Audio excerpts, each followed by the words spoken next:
This is going to be a year with a lot of important policy shifts around the world. So focusing on how you can build resilience in your economy to these developments is going to be absolutely critical.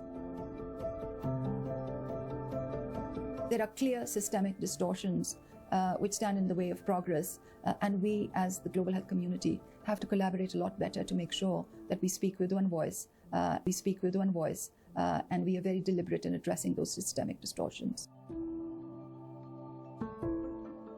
I think good decision making is top of the list. I think realizing that we are entering a new cycle, and I think it's going to be easy to fall back into some old habits and to forget some of the lessons I think that we've all learned. It's going to be easy to fall into recency bias, and I think that's probably the single biggest thing that investors need to be thinking about this year, is not to fall prey to those.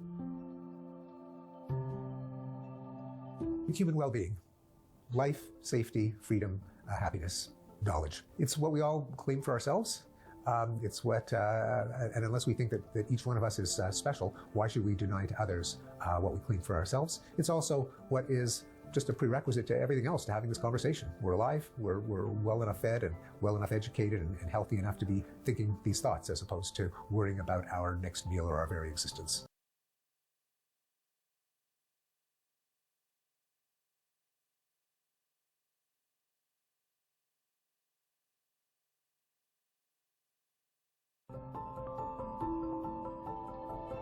The marketplaces are shifting faster, and there are more geopolitical questions that are getting raised. And so these technology changes, these political changes, and certainly all of the shifts in the skilling and human capital side are such that really having that adaptive spirit, I think, is going to be key. Not being so fixed or having a fixed mindset, but more of a growth mindset or an adaptive mindset is going to be particularly critical in this year. You can't be anything about the future if you don't get there. So take care of yourself and give yourself a chance to be well and be part of the future and contribute to the solutions that the world needs. I think fears are the most significant cause of problems in today's world. Human beings are afraid of losing the control in AI. AI is the amplifier of the human trait. So if you have fear, so the AI will be trained to have to amplify the fear. So understanding the fear in myself, particularly for those who have big power and influence, is very important to mitigate and even reduce the crisis in the world.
Make technology accessible, because you're not limited by the number of people you have who know how to operate or how to use the information, can make a huge difference.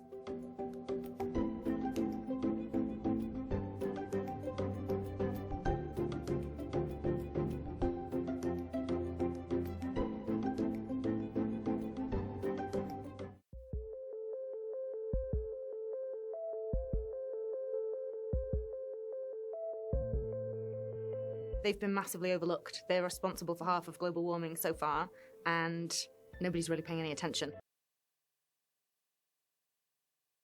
Feeds for cows, for example, so that they emit less methane.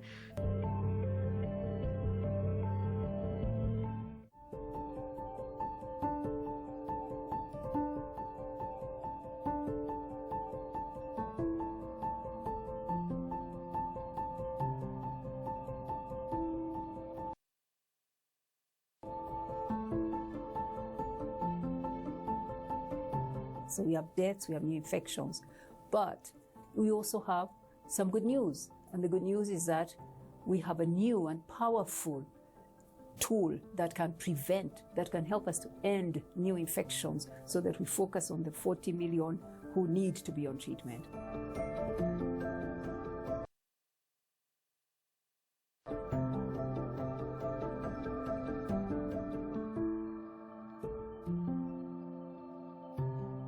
Trials were done in Africa, in Latin America, around the world, and amazingly, Lenacapavir proved to be 100% efficient, 100% efficient amongst heterosexual couples, for young women. Young women in Africa and girls are the most at risk.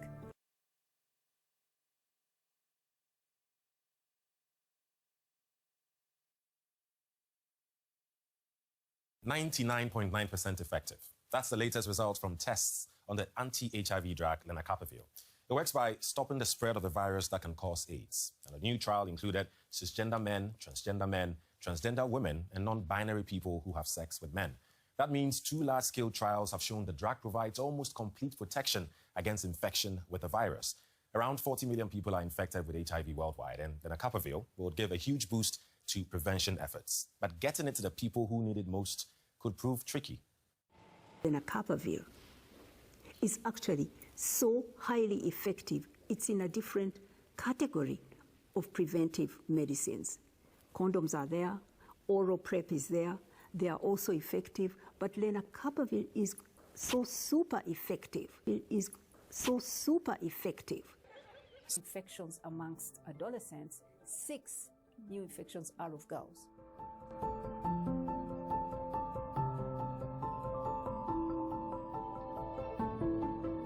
And this medicine, Lenacapavir, this long-acting injectable, once every 6 months, allows people whose rights are denied to go just twice a year, quietly somewhere, and get what they need. They are not swallowing tablets every day and being seen. They are not reporting to clinics all the time to get refills. Once in 6 months, they get what they need, and then they are not facing stigma and discrimination. Think about a young girl in Africa who is now 13, and is seeing men, boys, coming to her, making forceful advances for sex.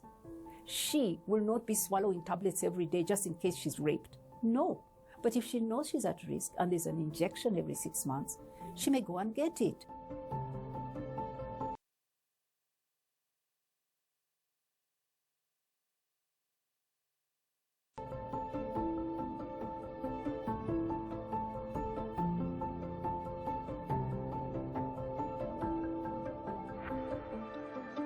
We want to work with these companies to move fast and at scale, and that means licensing many generic companies in Africa, in Asia, in Latin America, where new infections are rising, so that production is everywhere and prices come down first.